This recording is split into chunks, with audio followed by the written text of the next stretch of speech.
sure you stay on schedule for your Thank you, flight. Mr. Chairman. Yeah. Your flight to the Middle East. I don't Thank you, want you to Yeah, miss that. appreciate that, Secretary. Thank you, Chairman. I yield back. Gentleman's time has expired. Mr. Green is recognized. Thank you, Mr. Chairman, and thank you for your leadership on investigating this. I'm over here, Secretary. Thank you. This catastrophic withdrawal, and I want to thank you, Secretary Blinken, for attending today. I'm going to preface my comments with something very similar to what the chairman prefaced his comments with. We've worked well together on nearshoring and stuff like that, getting the Tennessean out of Venezuela. Yep. Roger Carson's my classmate, did a fantastic job with that. But today, my comments are going to be, as a global war on terror veteran who served in Afghanistan, I want to once again recognize the sacrifice of all the Americans that fought for our country in Afghanistan. I lost friends there. But those of you who came home, your service was not in vain. Those of you who died there, your service was not in vain.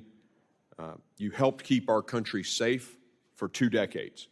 And I am grateful for your sacrifice and the sacrifices of your families. As a Night Stalker flight surgeon and an Army Ranger infantry officer, I remember our most sacred creed, leave no man behind. Secretary Blinken, you and our Commander-in-Chief left people behind. You left those in your care behind. You left Americans and our allies behind. Your delayed appearance before this committee, I think, is a disgrace to those Americans who did die in Afghanistan, and your decisions or the absence of leadership on this issue during the withdrawal of 2021 are directly responsible for the disaster. Prior to President Biden's go-to-zero approach, the Taliban had ignored U.S. attempts for a smooth exit and shown themselves totally ignoble negotiators. We knew the dangers, and yet, as the military withdrew, you told U.S. Embassy Kabul to remain. Furthermore, you actually increased personnel when senior security advisors and leaders at DOD and embassy staff said it was time to make a non-combatant evacuation operation plan, an EO plan. You said no. Instead, when the day came for the embassy to evacuate, there was no plan. You left your personnel high and dry to figure it out on their own. In fact, you never even issued the NEO. As Secretary of State, that is your responsibility, but instead the NSC had to make that call. Did you step in? No. The NSC continued to lead the initial response, including decision-making regarding Afghan population eligible for evacuation, which should have been states' responsibility. Because you weren't at the helm, there was little documentation or communication. State personnel had to rely on spur-of-the-moment decision-making just to get to the airport, and thousands of evacuees were left in limbo. Now, I also want to share a story, a conversation I had with the leader of one of our greatest allies, Britain. I had a conversation with Boris Johnson 6-8 months ago. I was at dinner with him, and I asked him, I said, hey, could you confirm a rumor, Mr. Prime Minister? Could you confirm the rumor that the Commander-in-Chief of the United States, Joe Biden, you called him and asked him to stay an extra 5 days, just 5 days, so that all the Brits could get out? And Boris Johnson told me, Chairman Green, I remember exactly where I was when I made the phone call. I asked for 5 more days, and President Biden told me no. This is our greatest ally on the planet, participating in the Red Sea with us against the Houthis when few others would. I pulled wounded British SAS guys off a target in Iraq. Their blood was on my hands. And I'm going to tell you, that relationship is, it's one of our greatest, if not our greatest. And yet we slapped them in the face and said, no, you don't get 5 extra days to get your people out. This according to the Prime Minister of England at the time. I find that unconscionable. And senior leaders at DOD have come here and testified. Senior leaders at DOD have testified on the HASC and told us, we were telling the State Department 4 or 5 months in this drawdown period, get your stuff together, and they didn't. Why?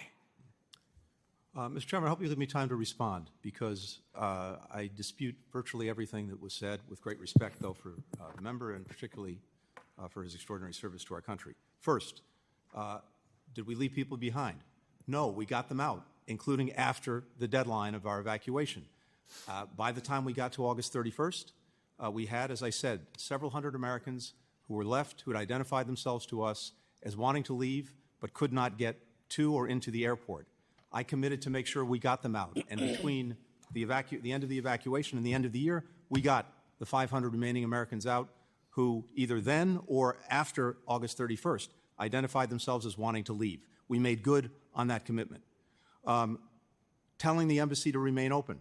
Yes, we all wanted the embassy to remain open. It was fully our expectation that the Afghan government and the Afghan military would not collapse. It was the desire of Congress to make sure that we remained engaged in Afghanistan, including to look out for our own citizens, including to make sure we were doing right by the SIVs. And it was fully our intention to continue to bring them out by keeping the embassy open. And as I've said earlier, and as many others have testified, no one anticipated the collapse of the forces. No one anticipated the collapse of the government. When it comes to the NEO, again, let me be very clear. The State Department initiated the NEO. We did. That's what the record reflects. But this is a collective decision. As an instrumental matter, the State Department initiates it by requesting it of DOD. The decision to initiate it was a decision taken by the NSC and ultimately by the President. Not once before we initiated the NEO did anyone say, you need to do this among the principals in the administration. It was a collective decision on the 14th of August.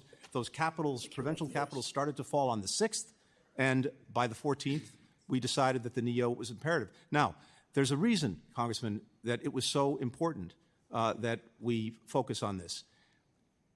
The Ghani government was pleading with us throughout the summer, don't engage in an evacuation.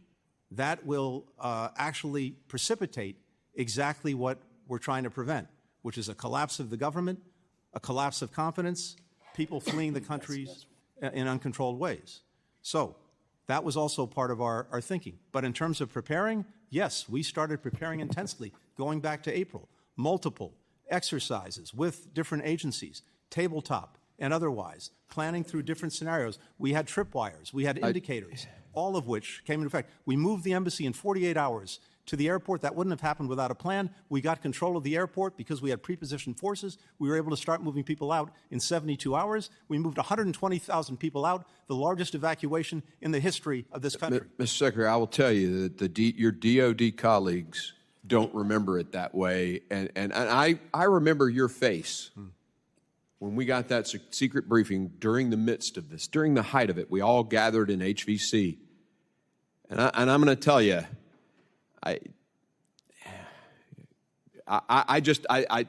think our memory here isn't as accurate as it could be. And I'll just leave it at that, Mr. Chairman.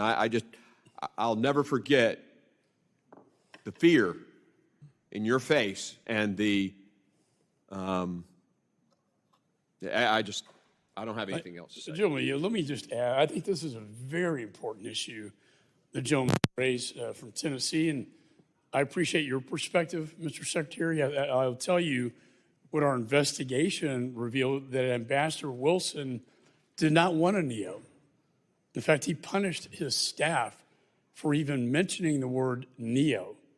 And it wasn't, we got from the DOD, as you indicated, on August 6, 2021, that the NSC said, National Security Council said, a NEO equates to failure, quote unquote.